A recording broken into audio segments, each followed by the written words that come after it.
السلام علیکم۔ آج کی ویڈیو میں بتانے جا رہا ہوں غیر شعراء کی شاعری۔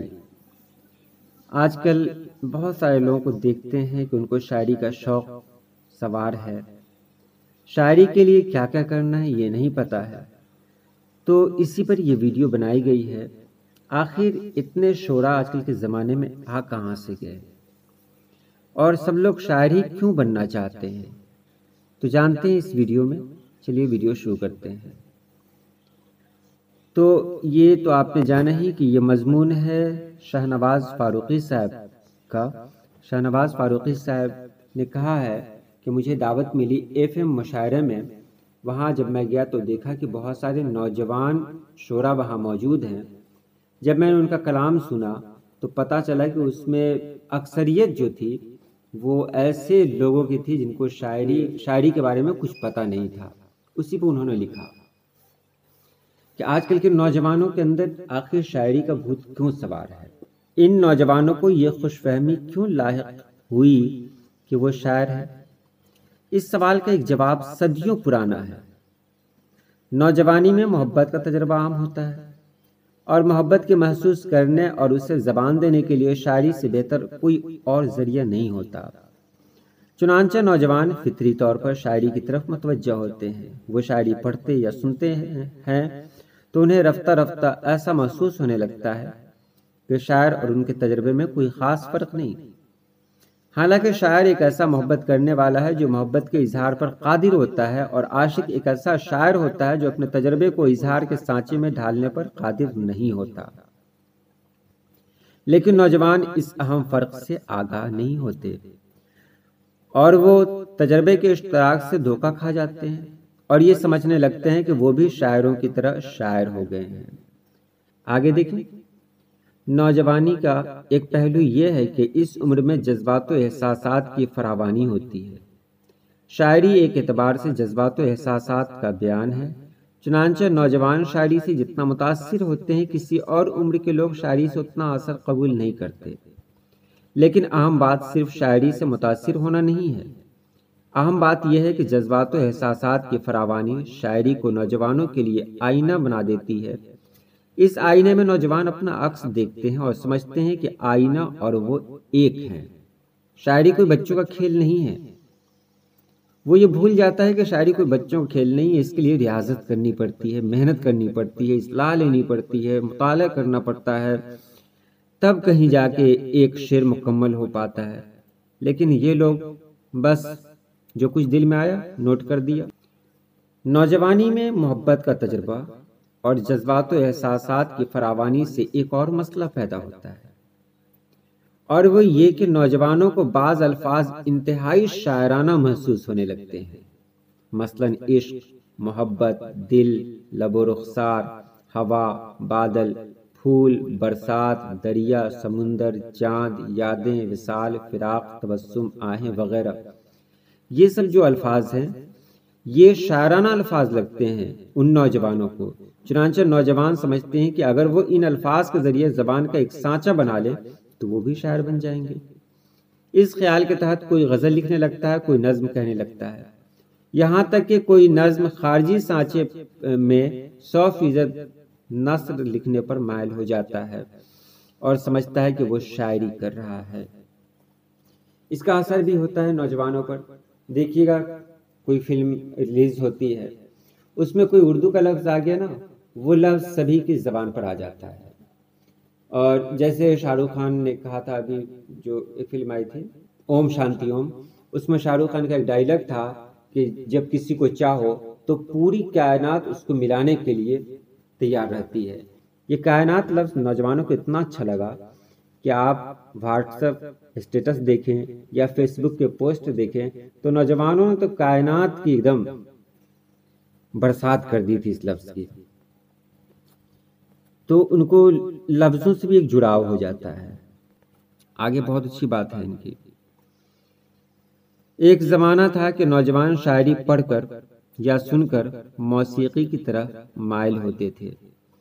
اس لیے کہ شاعری میں موسیقی خلقی طور پر موجود ہوتی ہے، لیکن ہمارے زمانے کا مسئلہ یہ ہے کہ اب موسیقی کا سیلاب آ گیا ہے اور نوجوان موسیقی کے سیلاب میں غرق ہونے کی وجہ سے شاعری کی طرف مائل ہوتے ہیں، یہاں تک کہ موسیقی کا گہرا اثر انہیں اس خوش فہمی میں مبتلا کر دیتا ہے کہ ان کے اندر ایک شاعر چھپا ہوا ہے جس سے سامنے آنا چاہیے۔ دو چار لفظ انہوں نے لکھ لیا یا بول لیا تو ان کو یہ احساس ہونے لگتا ہے کہ ارے میں تو خود شاعر ہوں، میں تو خود شاعری کر سکتا ہوں، اور جس کا نتیجہ آپ سوشل میڈیا پہ اکثر دیکھتے ہیں، واٹس ایپ پہ دیکھیں، یہاں تک کہ اب تو ان لوگوں نے ایسے ایسے چینلز بھی کھولے ہیں جس کے بارے میں نے اس سے پہلے بھی کچھ کہا تھا لیکن ابھی کچھ نہیں کہوں گا۔ اب آگے دیکھیں، چونکہ معاشرے میں شاعری کے معیار کا شعور موجود نہیں، اس لیے اخبارات و رسائل میں غیر شاعرانہ شاعری کے نمونے تواتر سے دیکھنے میں آتے ہیں۔ یہ زیادہ پرانی بات نہیں کہ ہمارے معاشرے میں شعر و ادب کے مطالعے کا رجحان عام تھا، اور کچھ نہیں تو شاعری کا ادارہ نوجوانوں میں شاعری کا اچھا ذوق پیدا کر دیتا تھا۔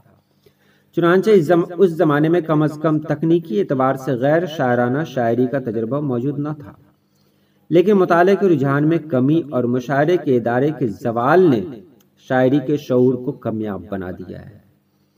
ایسا نہ ہوتا تو ہمارے نوجوان شاعری کے تاثر کو شاعری نہ سمجھتے۔ اس کے باوجود معاشرے میں ایسے نوجوانوں کی بڑی تعداد میں موجودگی ایک تہذیبی واقعہ اور شاعرانہ بات ہے جو کھلاڑی اور اداکار بننے کے بجائے شاعر بننا چاہتے ہیں۔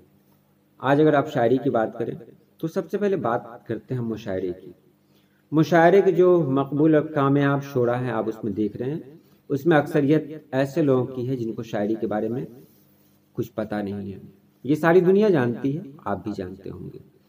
وہ لوگ کچھ ایسی ایکٹنگ کر رہے ہیں وہاں پر جس سے ان کا نام ہو رہا ہے، ان کی پیشکش کو پسند کر رہے ہیں، اور جو تک بندی کر رہے ہیں، تک بندی کیا کر رہے ہیں؟ ظاہر سی بات ہے، آپ کوئی بھی لائن ماں پر لکھیں، کوئی بھی انسان ہوگا اس کو یہ لائن پسند آئے گی، کوئی بھی انسان۔ آپ اپنے ملک پر لکھیں تو کوئی بھی انسان ہوگا اس کو یہ لائن پسند آ جائے گی۔ تو یہ لوگ کیا کرتے ہیں کہ ایسے ٹاپک پر لکھتے ہیں جو ٹاپک برننگ ٹاپک ہو۔ مشاعرہ سننے والے کون لوگ ہوتے ہیں یہ بھی آپ جانتے ہوں گے۔ تو ایسے میں جب بڑے شاعر وہاں جائیں گے تو کیا ہوگا؟ ان کی کوئی قدر نہیں ہوگی، کیونکہ ان کا جو شعر ہوگا یا تو لوگوں کے سمجھ میں نہیں آئے گا، یا پھر وہ اس طرح سے برننگ ٹاپک کو پیش نہیں کریں گے، وہ اپنے معیار سے باہر نہیں نکلیں گے۔ تو یہ سب ہے شاعری کے معیار کے گرنے کی وجہ۔ اور رسالوں میں بھی وہی ہوتا ہے، کیسے کیسے لوگ آج کل شائع ہو رہے ہیں، کیسے کیسے لوگوں کو موقع دیا جا رہا ہے، یہ سب اپنی جگہ۔ اور یہ ایک ماحول ہے کہ جب دیکھتے ہیں نوجوان ہمارے تو کہتے ہیں کہ یہ لوگ بھی شاعری کر رہے ہیں تو میں بھی شاعری کر سکتا ہوں۔ دو چار الفاظ ان کے ذہن میں آ گئے تو ان کو لگتا ہے کہ بس وہ شاعری کر سکتے ہیں۔ میرا آپ کو مشورہ ہے، شاعری بالکل آپ ہی کر سکتے ہیں، آپ ہی کر سکتے ہیں، کیونکہ شاعری کے لیے کوئی آسمان سے اتر کر نہیں آئے گا، لیکن اس کے لیے کچھ شرطیں ہیں۔ پہلی شرط یہ ہے کہ آپ مطالعہ کریں، زیادہ سے زیادہ مطالعہ کریں۔ اگر ایک اچھا شاعر ہوتا ہے کم سے کم 50 اشعار وہ مثال کے طور پر بتا سکتا ہے۔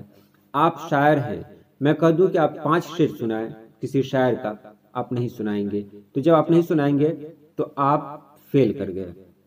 اگر آپ کو شاعری میں دلچسپی ہے، آپ شاعر بننا چاہتے ہیں تو پہلے دوسروں کا پڑھیں، 50 شعراء کی کم سے کم ایک ایک کتاب آپ پڑھیں۔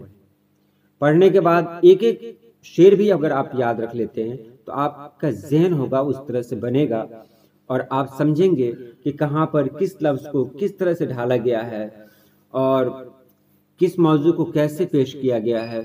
تو جب تک آپ 50 اشعار زبانی یاد نہیں کر لیں گے، 50 کتابیں اگر مطالعے میں نہیں لائیں گے، تب تک شاعری کرنے کا سوچے بھی مت۔